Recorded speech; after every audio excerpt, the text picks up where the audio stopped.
Entra no ar o programa Hora e a Vez da Pequena Empresa. Confira o que preparamos para hoje. O Mago das Empresas volta ao programa para dicas mágicas para o empresário. No quadro Fique Atento, o Dr. Marcos Tavares Leite traz muitas informações. Ainda temos uma pequena notável especial que fabrica artigos para pesca. E em nossa sala de visitas, o presidente do SIMP, Joseph Cury, continua a conversa com o secretário de Estado da Agricultura e Abastecimento, Arnaldo Jardim. Estamos no ar.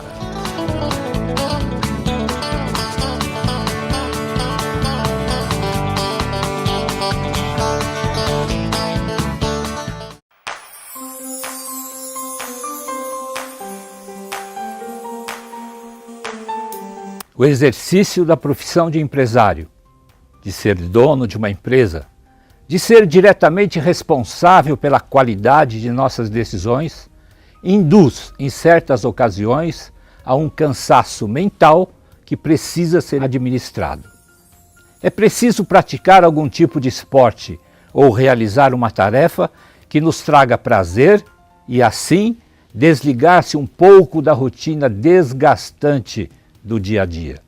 Vamos reforçar então que para desviar nossa mente do constante estresse e das muitas preocupações do trabalho incessante, é obrigatório que parte do nosso tempo diário seja investido em uma atividade física ou uma atividade qualquer que nos inspire e que nos divirta.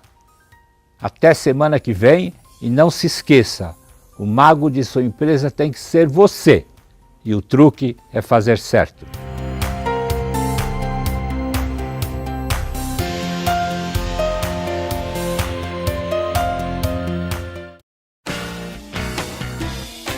Você sabia que o Dia Mundial do Consumidor é comemorado amanhã, 15 de março?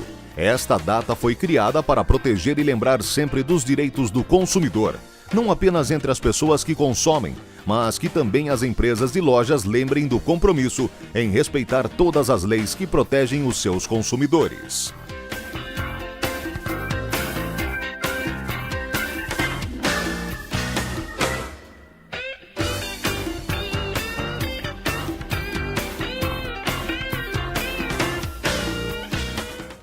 No ano de 2015, nada mais que 11 feriados nacionais serão em dias úteis. É preciso saber usar bem essas datas. Aproveitar o momento. Confira dicas com o consultor de empresas, Sebastião de Oliveira.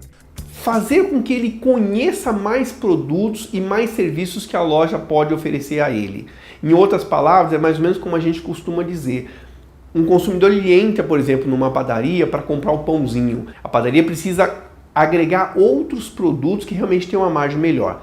Outra dica que eu daria também é que você aproveite aquela permanência do consumidor no seu estabelecimento e fidelizar esse cliente junto à sua loja. A dica final é: prepare-se para esse período, coloque metas agressivas, acompanhe a sua equipe nesse período, faça campanhas para esse período e tente ao máximo vender outras coisas, outros itens, não só aqueles relacionados mais àquele período específico, mas a tudo que sua loja pode ofertar para aquele consumidor final.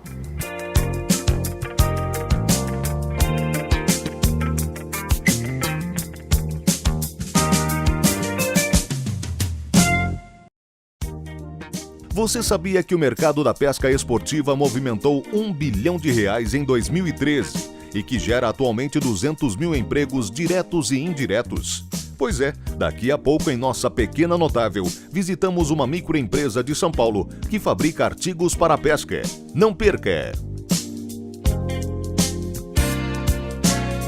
Ainda hoje você não deve perder a segunda parte da entrevista do presidente do SIMP, Joseph Cury, com o secretário de Estado da Agricultura e Abastecimento, Arnaldo Jardim. É daqui a pouco.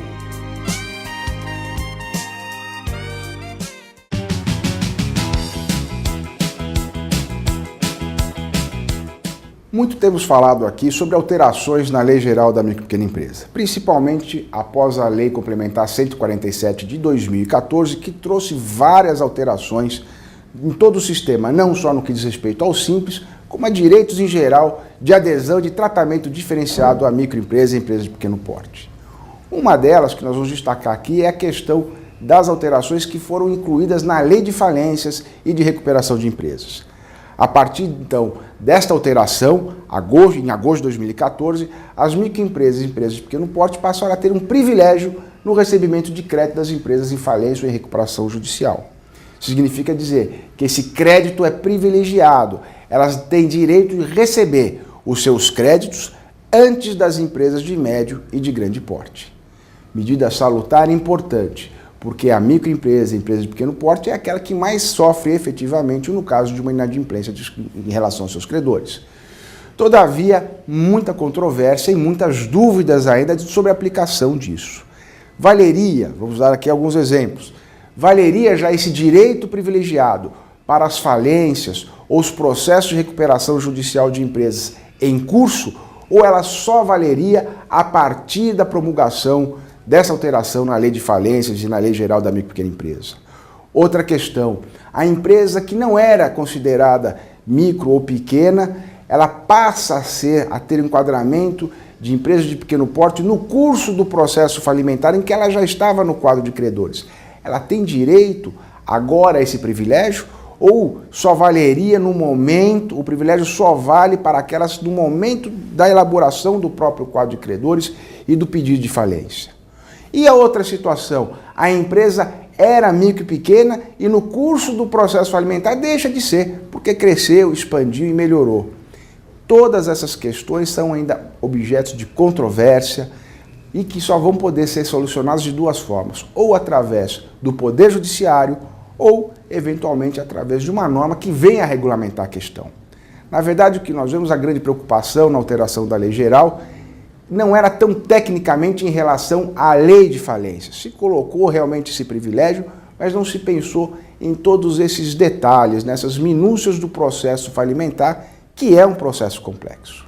O SIMP, portanto, vai estar trabalhando para que essa questão seja efetivamente esclarecida, em prol dos interesses da microempresa, da empresa de pequeno porte em geral e da micro e da pequena indústria em particular, para que realmente ela possa ter o tratamento diferenciado, privilegiado, para que possa trabalhar na formalidade e continuar desenvolvendo o seu papel de desenvolvimento e geração de empregos no Brasil.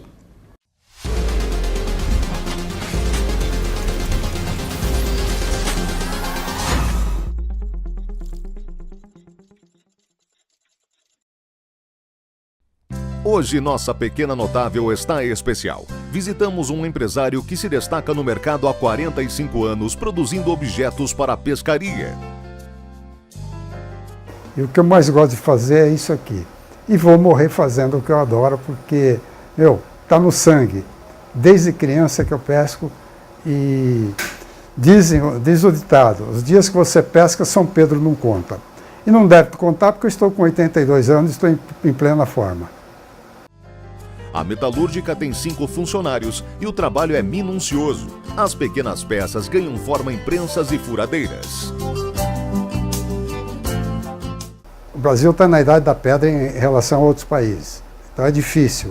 O produto é caro, o imposto é caro e está chegando muito material, inclusive de procedência duvidosa aqui no Brasil, que você fica sem condição de concorrer. Então, por que eu estou de pé ainda? Porque a turma gosta da minha qualidade, gosta do meu produto e ainda tem alguns fregueses que estão consumindo. Mas, em relação a anos anteriores, o mercado caiu muito, cara. Hoje está muito difícil para você sobreviver. Para se manter tanto tempo no mercado, a empresa conta com um diferencial: customizar as varas de pesca.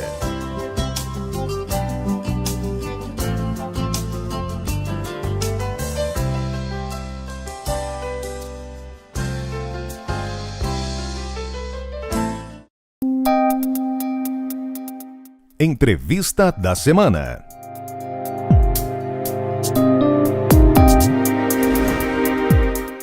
O nosso convidado de hoje é o secretário de Estado, Arnaldo Jardim, que nos honrou no último programa, falando de muitos assuntos extremamente interessantes, mas que hoje nós vamos falar sobre a crise hídrica e a crise elétrica. Secretário Arnaldo Jardim, é um prazer tê-lo conosco. Muito obrigado, Cury. Uma felicidade poder voltar com você aqui ao programa do nosso SIMP.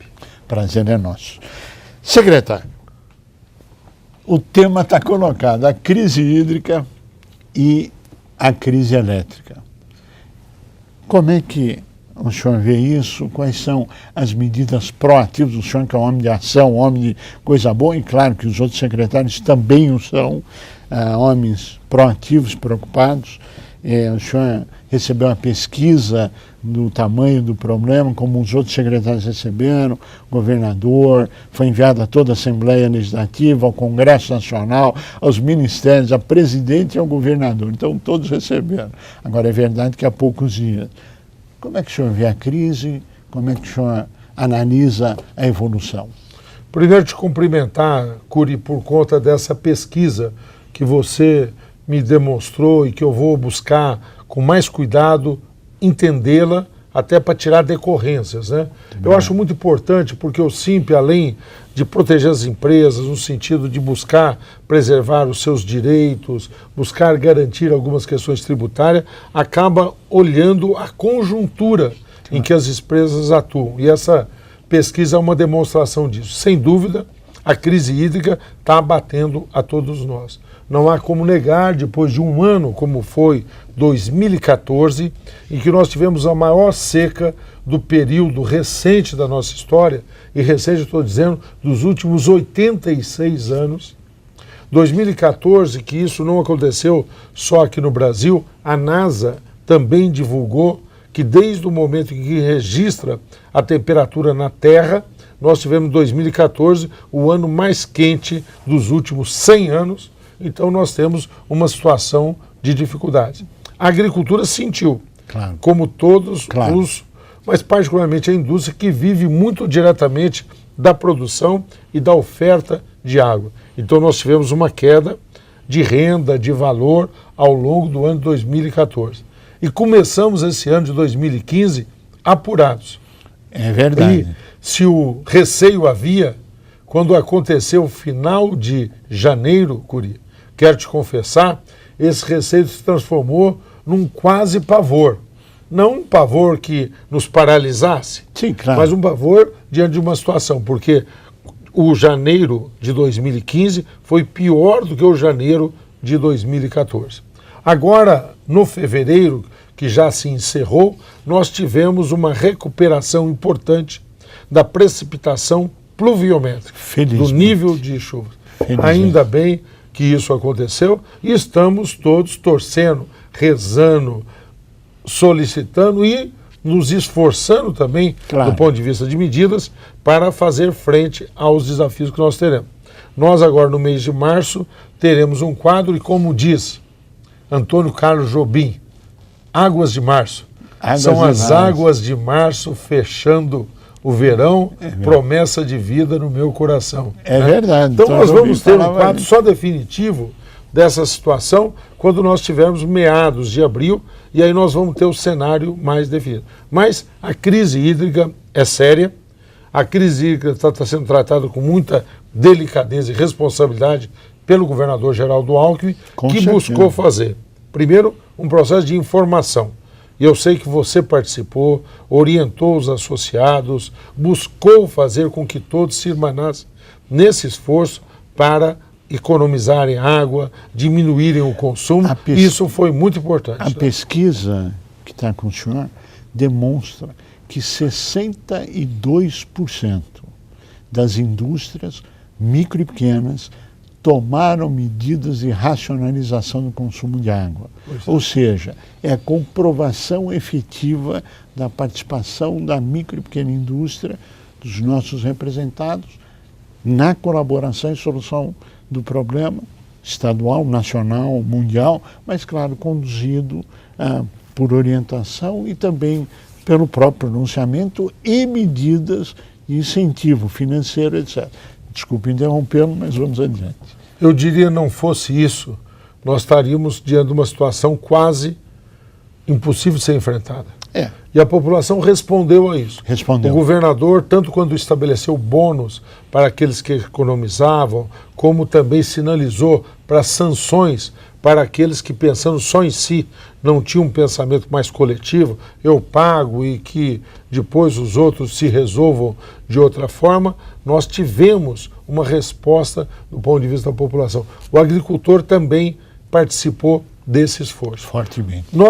Eu acho que não temos dúvida, Curi, que nós vivemos um momento de mudanças climáticas no mundo. Aquilo que alguns questionavam, cientistas ainda duvidavam, acho que é um dado de realidade. Os fenômenos estão mais extremos. Ao mesmo tempo que nós temos aqui a escassez de oferta de chuvas, nós tivemos nevascas no hemisfério norte, Europa, Estados Unidos, em 2014, agora se repetiram em 2015, como há muito tempo não se tinha. Então nós temos oscilações que têm acontecido de uma forma. Como é que se faz disso? Diante disso, se prepara cada um de nós e nos preparamos todos diante disso. Eu tenho dito uma frase que é o seguinte: a agricultura, e vale para a indústria, e vale para o comércio, e vale para cada um de nós, não será a mesma depois desse período que nós estamos vivendo. Arnaldo, você está querendo dizer que essa seca agora vai ser sempre assim? Não. As coisas vão voltar, mas não vão voltar ao mesmo patamar. E também não tão rapidamente. E nem tão rapidamente. Então nós não podemos só nos limitarmos a tomar medidas imediatas de contenção, mas nós precisamos pensar em medidas estruturais de mudança de procedimento, de mudanças de hábitos e de entender a água não como um bem infinito e passível de ser desperdiçado, mas como um bem finito que exige racionalização no seu uso. Secretário, nós estamos falando da água. Agora, vamos passar um pouquinho para a energia elétrica, porque me parece que o modelo brasileiro de geração de energia, o seu grosso, né, é baseado na geração hidrelétrica, ou seja, água. Como é que essa influência, secretário, da água nessa geração e o que nós podemos esperar? Qual o horizonte numa avaliação?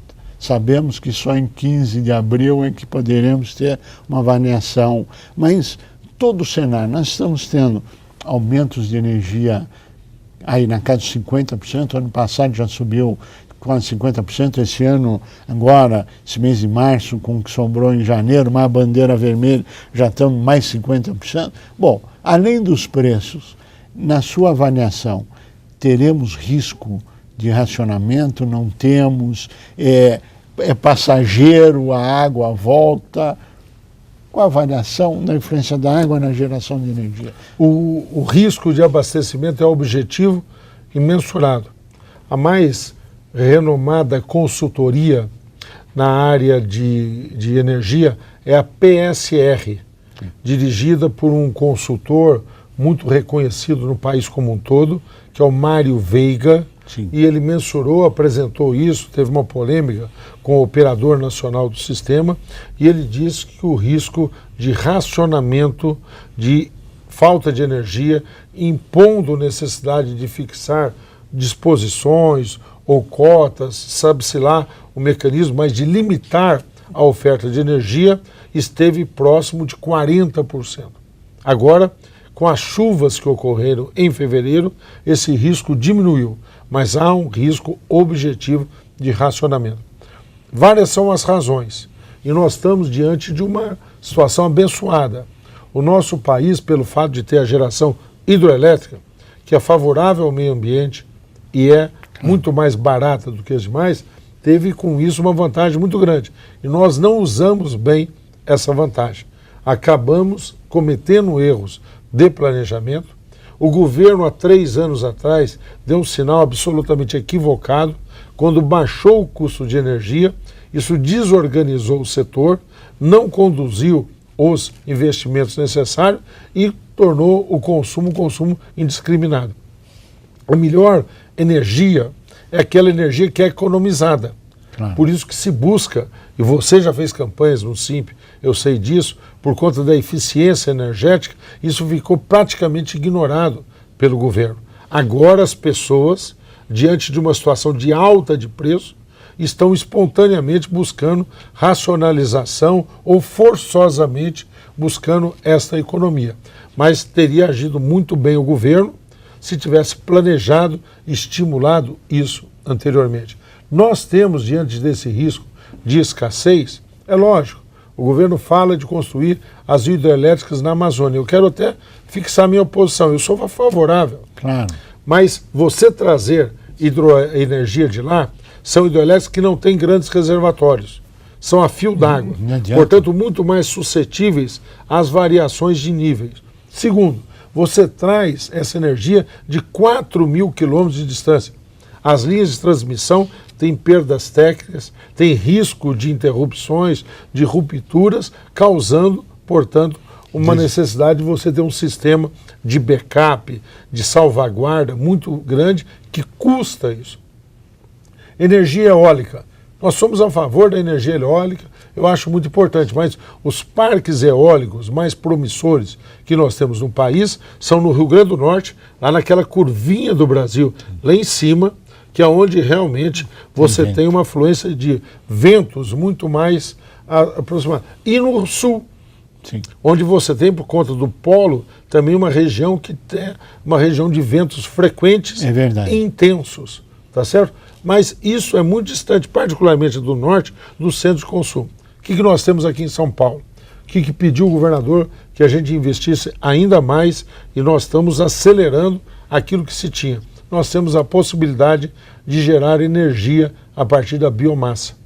Usar o bagaço da cana, que era um subproduto muitas vezes indesejado, lixo, e que quando ele fica ali exposto à natureza, ele se decompõe, produz gás metano, que é um dos mais perversos causadores do efeito estufa, tá certo? Verdade. Então você pega aquela massa, você incinera, você tem filtros de controle, isso não emite... E transforma em energia. E transforma em energia. Então nós vamos ampliar a geração a partir da chamada biomassa. Bagaço da cana, palha de arroz, material lenhoso, tá certo? Tudo aquilo que você pode, do ponto de vista orgânico, rejeitos do lixo, que você pode usar para geração de energia, acho que é um complemento importante, renovável e muitas vezes muito mais em conta pela proximidade que tem dos centros de consumo. Nós chegamos ao final do nosso tempo, eu pediria as suas considerações finais. Agradecer muito a você, Cury, essa oportunidade, dizer do nosso entusiasmo de continuarmos aí à frente da Secretaria de Agricultura e Abastecimento e pedir muito que nós possamos depois formalizar essa sugestão que deixo, uma parceria, um convênio entre o SIMP e a Secretaria. Do ponto de vista aqui dessa fronteira do abastecimento, acho que nós temos aí possibilidade de ação integrada. Eu vou ficar muito honrado em fazer. Faço esse convite em nome do governador Geraldo Alckmin, que acredita muito em você, acredita muito no nosso micro e pequeno industrial e empreendedor. Compromisso público assumido, sempre fará essa parceria com muito prazer em prol de todos que estão nos assistindo, que são micro e pequenos, a sociedade e a parceria. Iniciativa privada, governo e sociedade civil é a melhor parceria de uma forma transparente. Nós queremos agradecer muito a sua participação, secretário, parabenizá-lo pela transparência nas colocações, aliás, o que é peculiar, agradecer ao governador Alckmin pela confiança e encerrar o nosso programa dizendo nosso mais profundo agradecimento pela sua participação, com a certeza que estaremos juntos na semana que vem. Até lá!